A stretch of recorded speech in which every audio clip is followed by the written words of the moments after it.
हम एक गांव में रहा करते थे। घर कच्चा था, 2 कमरे, एक छोटा सा सहन, कमरों के आगे बरामदा जिसमें एक तरफ कोने में चूल्हा बना था। सर्दियों गर्मियों हांडी इसी मट्टी के चूल्हे पर पकती और रोटियां तंदूर पर, जो सहन में बकाइन के दरख्त के नीचे निस्ब था।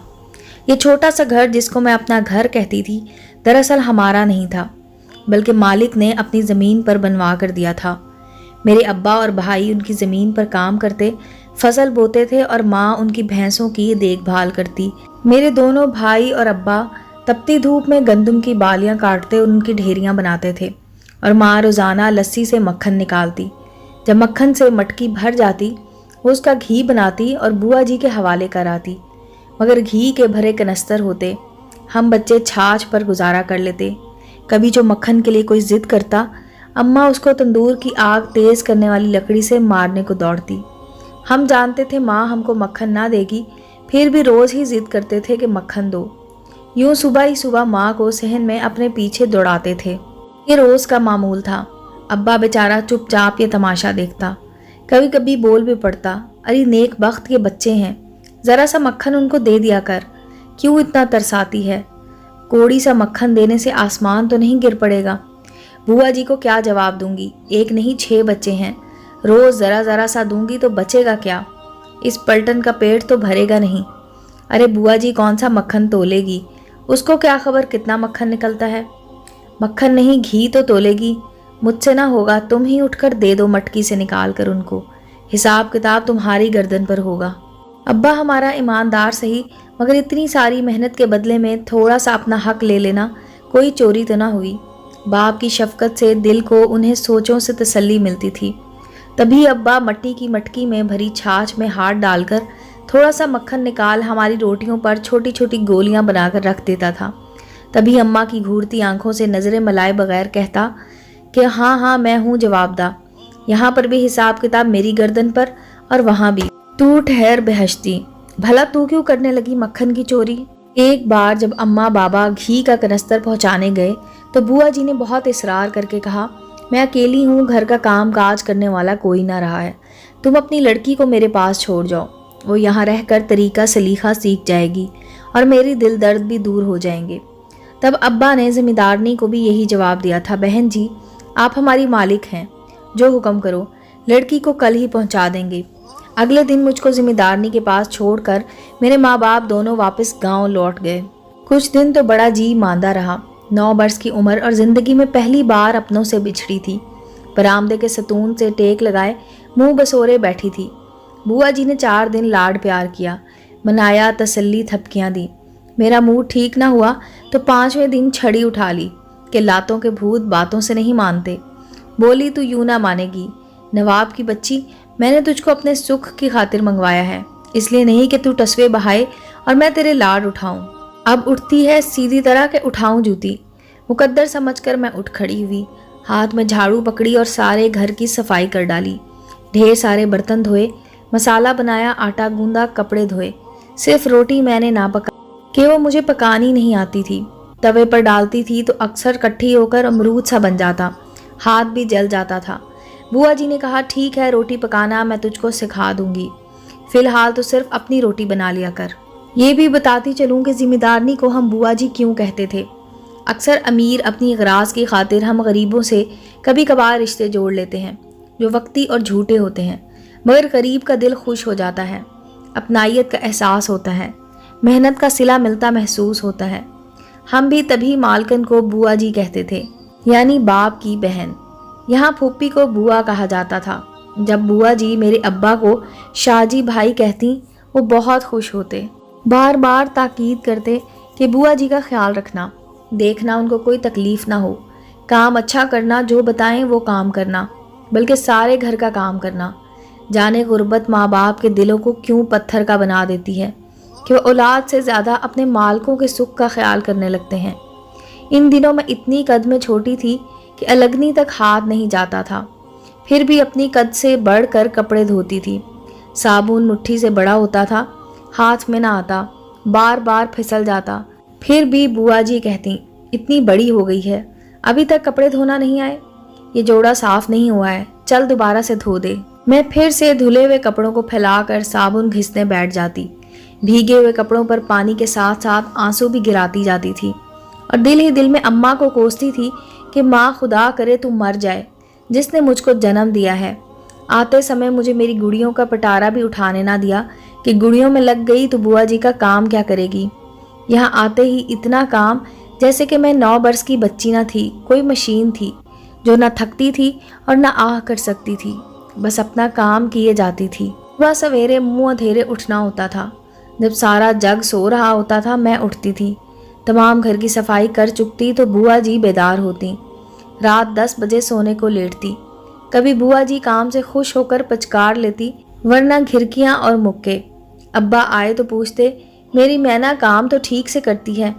वो हमेशा ही सर्द लहजे में कहती, शाहजी भाई बच्ची है, अभी मर्जी हो तो अच्छा कर देती है, वरना काम बिगाड़ कर रख देती है। अब क्या करूं? अब्बा कहता, करना क्या है, बच्चे काम ना करें तो 4 चोट की मार दो, आपसे अकल ठिकाने आ जाती है। लड़की ज़ात है, आज काम ना सीखा तो कब सीखेगी। आपकी बच्ची है, मेरी नहीं, आपके हवाले की है, चाहे चमड़ी उधेड़ दो। बुआ जी खुश होकर अब्बा से पूछती, इस बार दाने कम तो नहीं पड़े, चाहो तो 2 बोरी और ले जाओ। हाय अब्बा, मैं सोचती तुम भी क्या कहे जाते हो, क्या मेरी चमड़ी उधेड़ने की कीमत बस 2 बोरी दाने हैं। अब्बा, क्या तुम वाकई ये सब कुछ दिल से कहते हो या ये जालिम पेट तुमसे ऐसी मकरू बातें कहलवाता है। वो मुझको अच्छा काम करने की ताकीद करके चल देते। मैं रोने लग जाती तो बुआ जी कहती, नवाब की बच्ची, क्या तेरा कोई मर गया है जो रो रही है। जी चाहता जल कर जवाब दूं, हाँ बुआ, मेरा बाप मर गया है इसलिए रो रही हूँ, मगर उनको जवाब दिए बगैर सब्र का घूंट भर कर काम में लग जाती। एक रोज़ तपती धूप में मैंने गंदम का बहुत बड़ा सा ढेर धोकर सहन में बिछी चटाइयों पर सूखने को फैलाया तो मेरे मगज में एक अजीब तरह का धमाका हुआ, जैसे जून की इस दोपहर 12 बजे का वक्त सारे का सारा मेरी खोपड़ी में घुस गया हो और सर के अंदर ही तपते गोले की मानित दहक रहा हो। मेरा सारा बदन भी तपने लगा। मैं अपनी कोठरी में जा लेटी।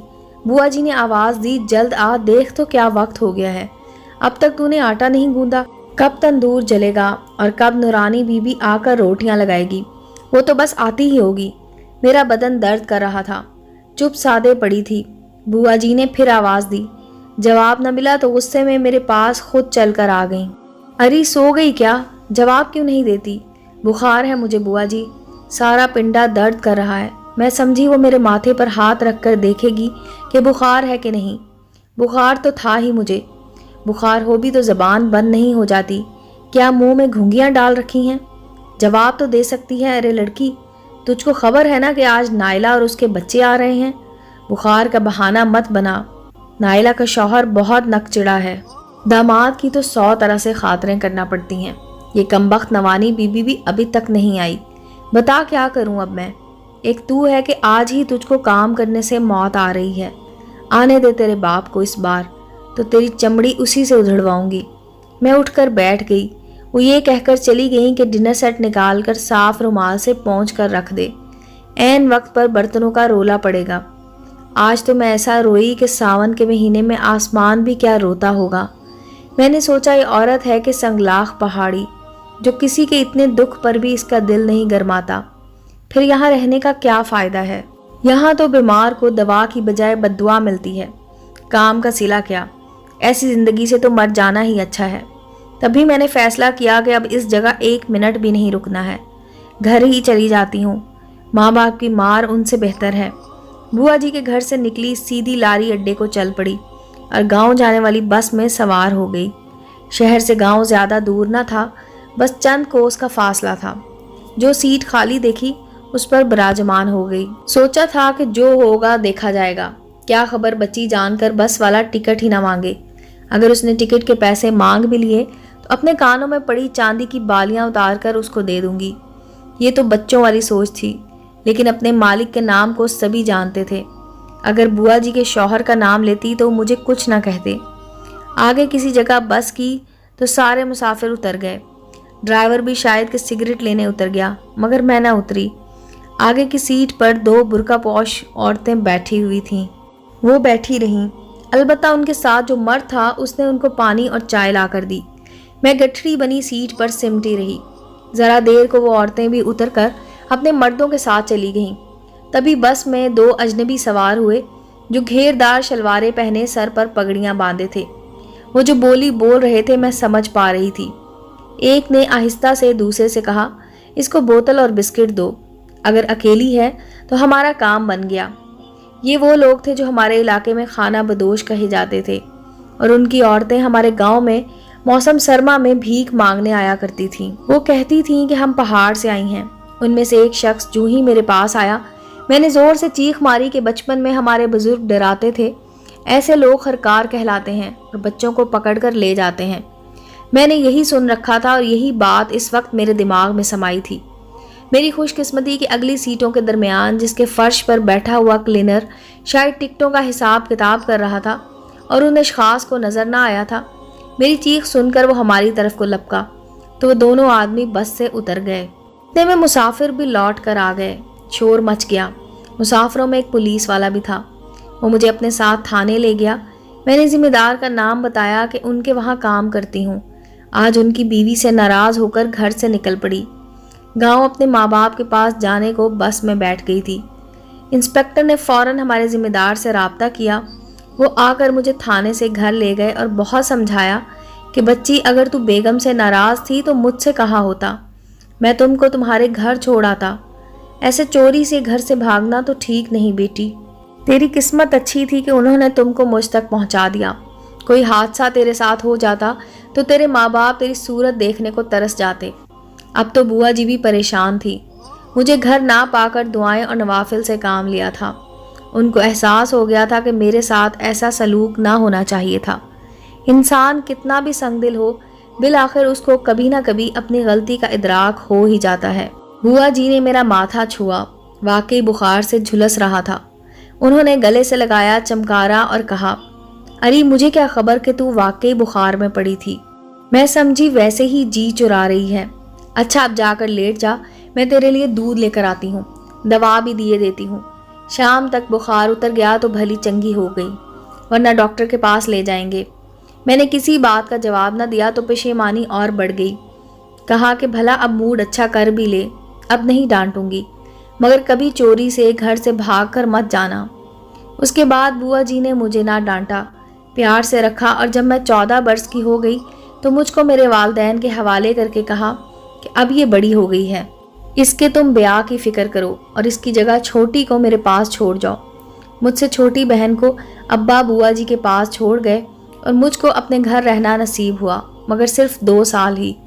2 سال بعد میری شادی ماما جی کے گھر ہو گئی اور ان کی لڑکی بہو بن کر میرے ماں باپ کے گھر آ گئی۔ اب خاص بات یہ کہ ہم دونوں بہن اور بھائی کی شادیوں کے اخراجات ذمہ دار اور بوا جی نہیں اٹھائے۔ مجھ کو انہوں نے جہیز دیا، جوڑے، کپڑے اور برتن، بستر، پلنگ اور ضرورت کی دوسری چیزیں جو مجھ سے لڑکی کے گھر بسانے کو کافی تھیں۔ اب مجھے عقل آئی کہ جنہوں نے سر پر ہاتھ رکھ کر مجھ کو باپ کے گھر سے عزت سے رخصت کیا، وہی اب میری چھوٹی بہن کو بھی اسی طرح رخصت کرنے کا اہتمام کریں گے۔